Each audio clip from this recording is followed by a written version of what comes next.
Halo semuanya, balik lagi sama gua Barit di Bar Vlog. Oke. Jadi vlog kali ini gue mau cerita nih tentang pengalaman gue terbang dari Hong Kong ke Jakarta dan gimana proses penerbangannya, juga gimana karantina di Jakarta segala macam gitu. By the way, gue tinggalnya di Hong Kong, gue kerja di Hong Kong, tapi karena ada urusan mendadak untuk balik ke Indonesia, jadi bulan Januari ini, Januari 2022, gue memutuskan buat balik ke Indonesia. Nah, sebelumnya kan waktu gue berangkat ke Hong Kong kan juga gue mesti karantina kan di Hong Kong segala macem. Sama juga ketika kita balik ke Indonesia itu juga pasti butuh karantina dan beberapa pemeriksaan lainnya. Nanti biar pada nggak bingung, nanti gue bakal jelasin satu-satu. Pertama, um, gimana sih terbang dari Hong Kong ke Jakarta atau penerbangan internasional ke Jakarta um, selama masa pandemi ini. Jadi mungkin banyak teman-teman yang udah tahu juga beberapa negara udah ada yang buka buat turis, ada juga mungkin orang-orang yang kerja atau kuliah di luar negeri pengen pulang ke Indonesia. Itu pemerintah kita nggak menutup border, jadi bisa dengan persyaratan ketat.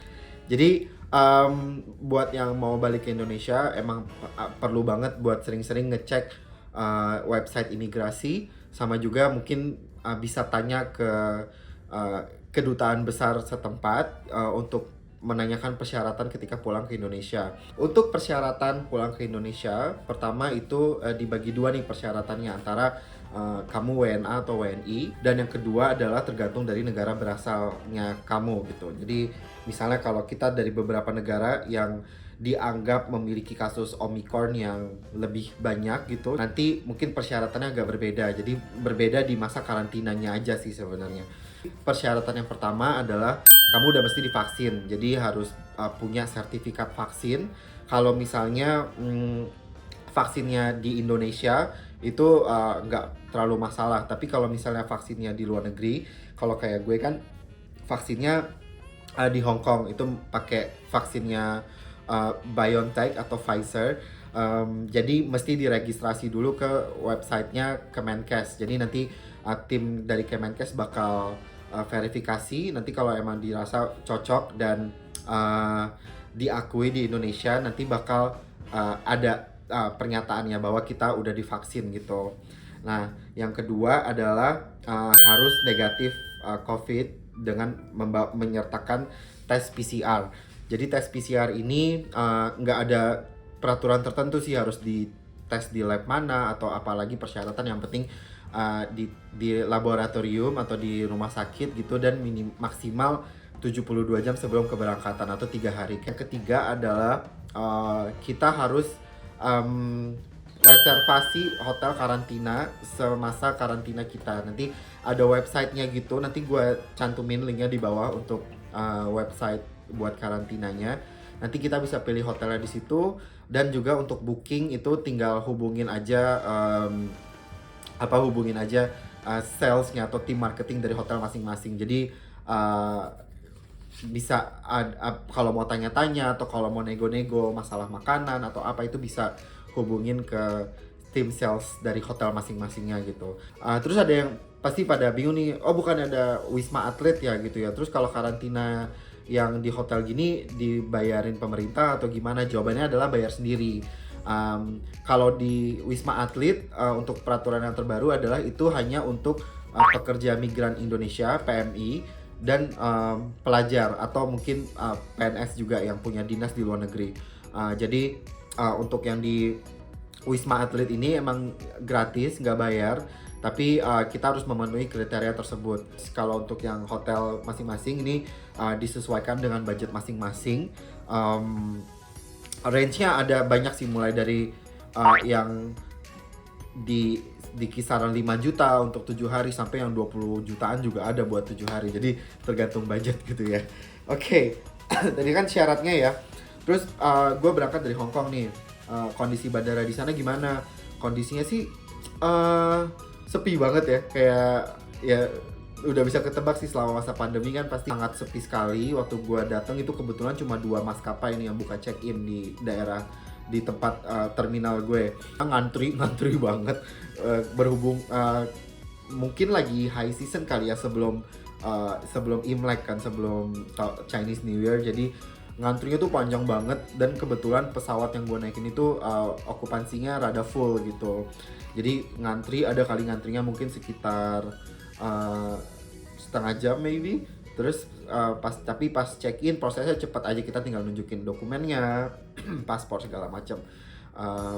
Oke, habis check in, kondisi bandara sepi banget, jadi nggak semua tempat itu buka, dan juga beberapa cuma restorannya tuh cuma beberapa doang yang buka, kayak ada satu food court gitu sama McDonald's. Jadi kalau emang bukan seleranya makan di tempat kayak gitu, mungkin bisa bawa makan atau makan sebelum datang ke bandara pas di Hong Kong. Gue sih suka McD ya, jadi kayak gue makan McD aja gitu. Habis itu dari check-in ke keberangkatan itu prosesnya standar biasa aja sih, kayak cuma ya boarding pass ya biasa, kayak terbang ke luar negeri biasa aja gitu. Tapi pas nyampe masuk ke daerah boarding area-nya itu emang sepi banget, toko-toko banyak yang tutup. Itu gue nggak tahu karena gue kepagian atau emang belum buka aja gitu. Waktu itu gue by the way jam 8-an di bandara. Tapi beberapa toko ada yang buka, toko-toko kecil kayak duty free shop yang kecil, atau mungkin toko-toko ala traveling, dan juga beberapa kayak kios snack atau minuman gitu, itu ada yang buka. Jadi nggak perlu khawatir gitu kalau misalnya kita haus atau pengen jajan gitu, itu tempat-tempat masih ada yang buka. Terus selama di pesawat oke aja, emang rada full, nggak terlalu social distancing banget, tapi ya jadi menurut gue pas di pesawat itu emang bener, kita harus bener-bener hati-hati gitu kan. Kalau gue pribadi sih, gue orangnya agak lebay, jadi gue kayak lap tuh semua yang bisa dipegang, dan juga selalu pakai masker kecuali lagi makan. Sampai Indonesia, setibanya di Jakarta, gue di Terminal 3, dan itu emang bisa dibilang penumpangnya dikit banget sih. Kayak waktu gue nyampe itu cuma ada dari 3 penerbangan, tapi karena berhubung pesawat yang gue naikin itu full, jadi rame, tetap aja rame gitu. Jadi kita di Terminal 3, jujur agak panas ya, kayaknya AC-nya dikurangin deh, mungkin karena sepi, jadi AC-nya tuh nggak terlalu dinyalain, jadi gue gerah banget. Yang tadi gue pakai sweater gue sampai buka gitu. Jadi pas sampai di Indonesia ada beberapa pos, jadi kita didudukin di ruang tunggu gitu. Nanti ada beberapa pos-pos yang harus kita laluin. Pos pertama itu kalau nggak salah kita dicek boarding pass sama paspornya. Nanti kita dikasih semacam lembar gitu. Itu lembarnya barcode, mungkin menurut gue kayaknya itu e-hack deh, atau enggak emang buat dokumentasi kesehatan kita. Habis itu kita ke pos selanjutnya. Di pos selanjutnya itu kita diperiksa surat vaksin kita, sama hasil PCR negatif.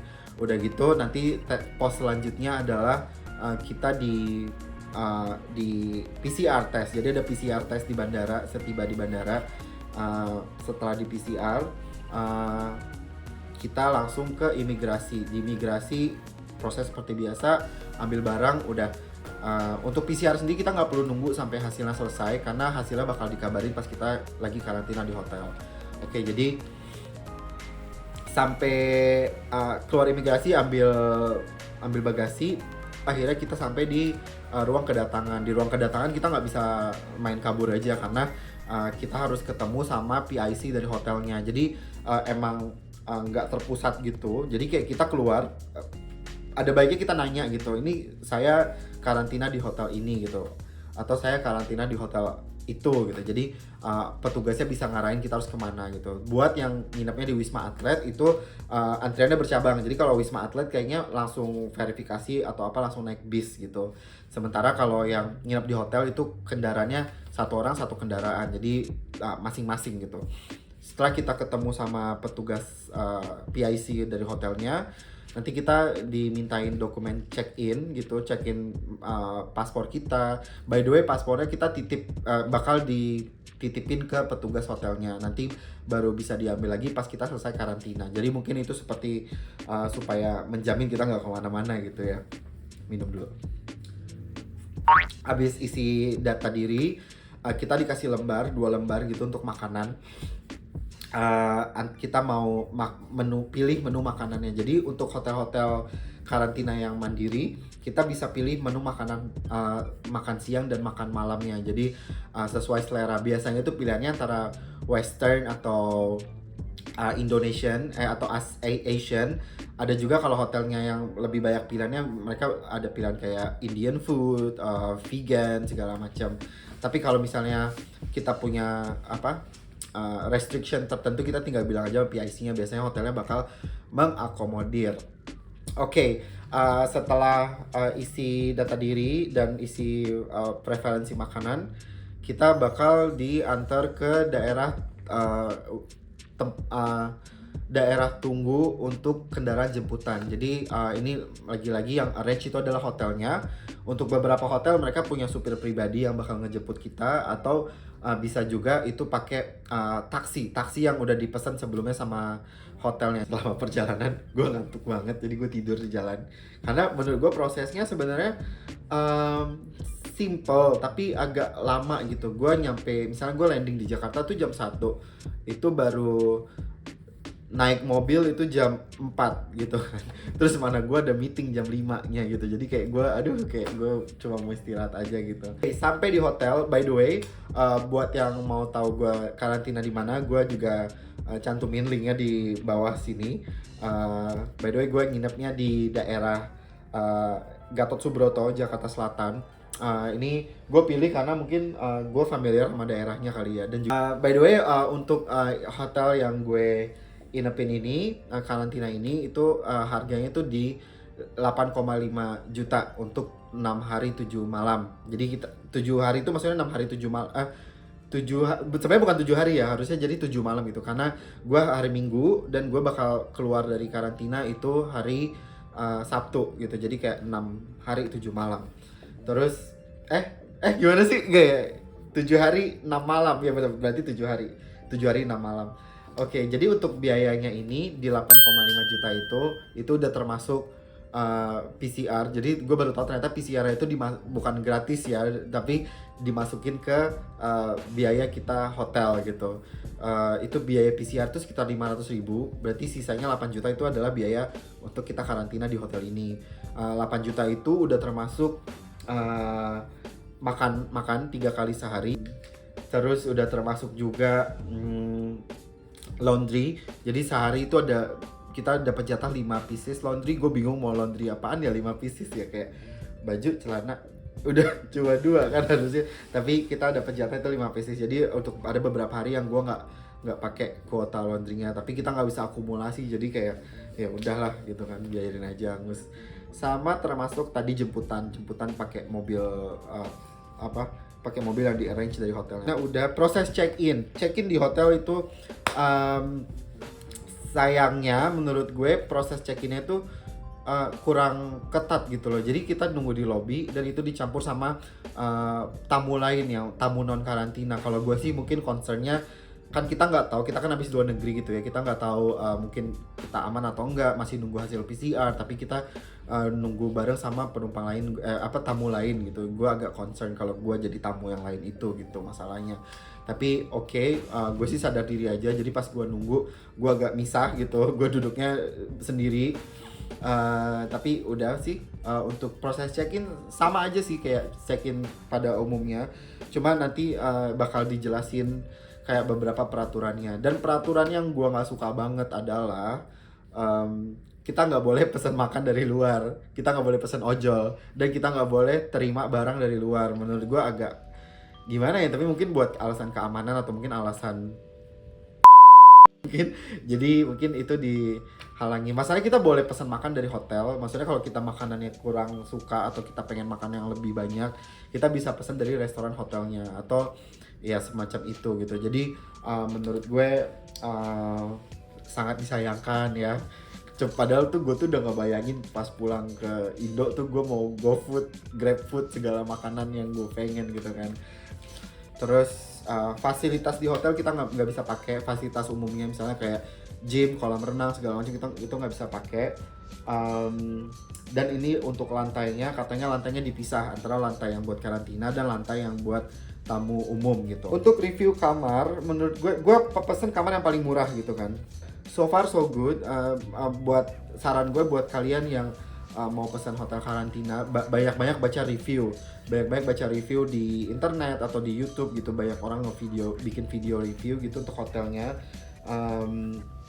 Dan juga mungkin tanya teman yang udah pernah kesana, karena kalau kata teman gue ada yang bilang maintenance-nya kurang, tapi kata orang lain juga ada yang bilang stay-nya pengalamannya memuaskan gitu. Jadi balik lagi ke masing-masing sesuai preferensi sama ya faktor luck juga sih gitu kan. Terus ya udah, jadi pas gue datang ternyata kamarnya, gue pesan kamar yang paling kecil, tapi ternyata kamarnya lumayan luas ya. Apalagi berhubung gue sebagai orang yang tinggal di Hong Kong gitu, yang terbiasa dengan ruang sempit, pas dapat kamar yang ini walaupun kata orang sempit, tapi menurut gue kayak wow gitu, gede banget gitu. Bahkan ini tipe yang paling kecil loh, gue baca bahkan mereka punya tipe studio, tipe family room, itu punya ruang makan sendiri, kamar mandi yang pakai bathtub segala macam. Jadi disesuaikan aja. Kalau buat kamar yang gue tempatin sendiri, oke. Ada rak buat gantung baju, ada kulkas, ada safety deposit boxnya, ada water heater, disediakan kopi, teh, TV-nya tapi belum smart TV ya, dan ada meja untuk colokannya sendiri. Semuanya sejauh mata memandang ini ada 1, 2, 3, 4, ada 4 colokan, 5 colokan yang bisa kita pakai, dan semuanya ini udah colokan internasional. Jadi kita nggak perlu bawa lagi adapter lagi, tapi untuk aman bawa aja sih. Gue bawa sih sebenarnya. Gue suka ini ada meja belajar, meja kerja yang proper, walaupun kursinya bukan kursi kerja, tapi menurut gue masih lumayan nyaman. Ini kursinya kursi kayak kursi ruang tamu ya, dan di sana ada sofa one seater juga. Menurut gue lumayan sih. Terus ada lampu belajar, ada segala macam. Untuk kasur, bantal, selimut enak banget. Kayak gue udah lama banget gak nginep di hotel ya. Kayak pas tidur tuh aduh enak banget. View, kalau buat masalah view oke ya, karena ini kan lumayan berada di pusat kota. Jadi kayak kita bisa lihat ke arah Gatot Subroto atau ke arah Jalan Kapten Tendean. Review makanan nih. Berhubung nggak bisa pesen dari luar, jadi gue dapat cuma menikmati makanan yang ada di hotel aja. Untuk makanan yang udah include menurut gue oke. Maksud gue di luar ekspektasi gue, karena menurut gue pengalaman gue karantina di Hong Kong kan makanannya agak sad gitu ya, makannya tapi pas di sini makanannya proper banget, dan juga mereka wadahinnya pakai piring, cuma ditutup plastic wrap gitu. Tapi menurut gue makanannya enak, oke lah, bukan yang kayak wow enak banget gitu, tapi oke, kayak nice, it's a decent food. Kita bisa pilih Western sama Indonesian atau Asian. Kalau menurut gue sih gue prefer yang Asian ya, karena buat yang Western foodnya agak kurang menurut gue. Misalnya kayak kita dapat sandwich itu ya benar-benar sandwich yang standar banget aja gitu, sama potato wedges sama salad gitu. Tapi kalau makanan yang Asian foodnya lebih berasa gitu, kayak mereka lebih banyak pakai rempah, nasi gitu kan, ada sopnya juga. Untuk air minum, ketika kita sampai bakal dikasih botol air mineral yang 1,5 liter, dan ketika tiap makan itu dapat air minum yang 600 ini bukan 600 ya, 350 ml. Oh ya lupa, selain makanannya proper, porsinya juga gede. Sebenarnya porsinya biasa aja, tapi mereka banyak gitu, ngasih banyak gitu. Jadi selain dapat makanan, dapat dessert juga. Terus kalau pagi dapat roti. Bisa pagi tuh bahkan makanannya banyak banget loh. Misalnya kayak bisa dapat sereal, dapat roti, croissant, pastry, terus dapat lagi nasi kuning gitu kan. Jadi kayak wow, ini sih bisa buat 2 orang. Jadi kayak gue lumayan happy sama makanannya. Terus kalau minuman, kalau kurang kita tinggal telepon aja, minta tambahan, itu dikasih gratis air mineralnya gitu. Toiletries oke. Sabun sampo aja sama biasa lah standar ya. Itu aja sih kalau buat yang dapat. Jadi kalau yang pengen hemat atau kalau misalnya takut nggak sesuai selera, banyak mungkin bawa snack aja gitu dari negara asal kayak ini. Gue bawa ini ada kari yang tinggal dipanasin doang gitu. Um, atau bawa cemilan lain gitu. Oh by the way, sebagai complimentary uh, welcome, apa sih namanya? Ya welcome snack. Ada kita ada dapat welcome snack. Jadi kayak pas hari pertama, apa hari kedua gitu, gue diketok terus kayak oh ini mas ada ini dari manajemen kita gitu, dikasih bingkisan isinya snack. Itu lumayan sih kayak membantu banget kalau kita pengen nyemil gitu. Oh ya, ini gue by the way hari ke 6, iya hari ke-6, hari terakhir itu gue abis PCR tadi pagi. Jadi PCR-nya langsung di depan kamar. Nanti baru dikabarin hasilnya nanti malam, semoga negatif ya. Terus baru boleh bebas lagi besok. Besoknya jam berapa gue belum tahu. Nanti gue bakal telepon. Oke. So far itu aja review dari gue, pengalaman gue dari berangkat sampai tiba di sini. Sekarang gue mau kasih saran nih, saran atau mungkin tips and trick.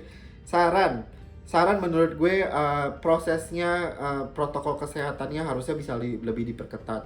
Gue walaupun gue sebagai perjalanan travel, pelaku perjalanan, pelaku perjalanan, gue nggak masalah kalau misalnya gue harus apa namanya mengikuti protokol kesehatan yang ketat gitu. Misalnya kita dipisah antriannya, kita dipisah ruang tunggunya segala macam. Karena contohnya pas di bandara setelah keluar dari imigrasi dan ambil bagasi, itu bener-bener kayak nyampur aja gitu sama dunia luar. Kayak mungkin emang masih ada di perbatasan seperti itu, tapi kayak berasa nyampur aja. Terutama pas kita nunggu jemputan ya, itu kayak itu bener-bener bebas. Kayak di belakang gue itu ada penumpang, terus kayak disamperin sama temennya, kayak temennya masuk ke antrian gitu. Padahal gue rasa sih temennya bukan penumpang juga gitu, kayak mereka nyamperin ngajak ngobrol gitu. Terus kayak gue, loh ini berarti mereka udah interaksi dong, maksudnya udah nggak social distancing gitu. Terus kedua tadi ruang tunggunya kalau bisa tuh dipisah gitu kan, kayak misalnya gue tau sih emang ini hotelnya kan campur hotel umum sama hotel buat karantina, jadi mungkin bisa lebih misalnya dipisah ruang tunggunya, dipisah pintu masuknya gitu. Kalau misalnya di Hong Kong kan dia emang hotel karantina, khusus karantina satu gedung kan, mungkin bisa dipertimbangkan buat dipisahin gitu di sini. Kalau nggak bisa pisah gedungnya ya pisah pintu masuknya atau pisah lobbynya gitu. Terus kayak gue hari ketiga kalau nggak salah, tiba-tiba diketok gitu kan, ditanya mas kamarnya mau diberesin. Terus kayak gue bilang, emang ada buat beresin kamar ya kalau karantina gitu kan. Karena kan kalau karantina kan ya amit-amit kita positif atau apa kan, ini kan berarti satu ruangan kan, ini high risk gitu ya. Jadi kasihan mas-masnya yang beresin dan mungkin bisa nyebarin ke yang lain. Soalnya seingat gue di peraturannya adalah no housekeeping service during the stay gitu. Jadi mungkin agak ada miskom atau gimana gitu sama mas-masnya. Tapi hari-hari berikutnya nggak ada yang ngetok nawarin nawarin bersihin kamar lagi. Terus kedua menurut gue pas pilih menu makanan itu agak ribet ya. Jadi kadang makanan gue suka ketukar gitu. Misalnya gue pesannya hari ini western tapi yang diantar Asian ya, tapi nggak apa-apa sih sebenarnya karena dua-duanya makanan ya. Tapi mungkin kadang udah lihat nih di menu, oh hari ini makannya ayam bakar pakai nasi jeruk gitu kan, kayak udah ngebayang toto datangnya sandwich gitu kan, kayak ya gitu kayak bete. Tapi ya udahlah, komplain sih udah, tapi kata mbaknya ya nanti ditukar, bisa ditukar, tapi gue bilang nggak usah deh, udah gue makan gitu kan. Terus kedepannya mostly bener semua makanannya. Terus sama mungkin kalau buat yang emang pengen karantina dengan tenang atau emang mungkin sibuk kerja sambil work from home gitu selama karantina, gue saranin buat dinyalain tuh yang do not disturb-nya, yang tombol do not disturb-nya di kamar. Karena sepanjang hari banyak banget yang ngebel sama banyak banget yang telepon. Pertama nih pagi-pagi di atas harapan di bel. dan dia nggak bakal berhenti sampai kita buka pintu, atau mungkin maksimal 3 kali atau gimana, tapi dia terus terus ngetok gitu dan nunggu di depan kamar sambil megangin piring. Jadi kan kita harus mau nggak mau keluar kan, padahal di depan tuh ada meja gitu, menurut gue bisa ditaruh di meja terus diketok udah gitu kan, tapi mereka nungguin. Tapi mungkin karena emang sopan banget atau hospitality-nya bagus banget, tapi kadang-kadang agak too much gitu. Terus kedua, ya itu bayangin jam 7 gitu kan, gue masih tidur, tiba-tiba mesti buka pintu ambil makanan tidur lagi. Terus tadi ngantar sarapan, terus kadang dessertnya ketinggalan gitu kalau lagi ngantar makanan gitu, jadi dia ngetok lagi nganterin dessert. Betul, makanan gue yang terakhir dessertnya belum datang. Terus ngetok lagi, ambil laundry gitu, ada yang bisa saya ambil buat laundry gitu, diambil lagi.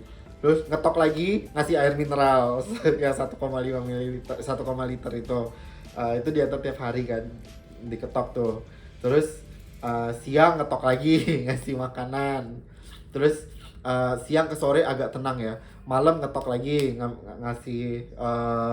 ngasih dinner. Terus ngetok lagi kasih laundry gitu. Terus ditelepon ada yang ada keluhan atau apa gitu. Menurut gue servisnya bagus, tapi kadang-kadang agak too much aja. Tapi keep doing that. Mungkin bisa dikasih tahu aja ke hotelnya kalau emang kita nggak pengen diganggu, atau mungkin yang tadi nyalain tombol do not disturb-nya. Terus apa lagi ya?